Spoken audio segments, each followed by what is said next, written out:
Syederalun, sebuah rumah sakit asing yang dikelola Badan Amal di ibu kota Afghanistan, Kabul, mendapat serangan bom dari kelompok bersenjata pada Selasa pagi.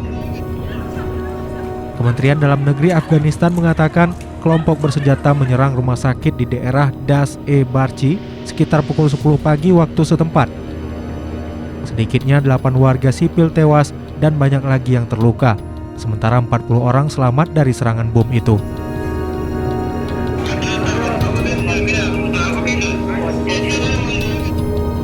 Daerah tersebut dihuni oleh etnis minoritas Syiah Hazara. Namun sampai saat ini belum ada klaim yang bertanggung jawab. Begitu juga kelompok Taliban menolak keterlibatannya dalam serangan bom tersebut.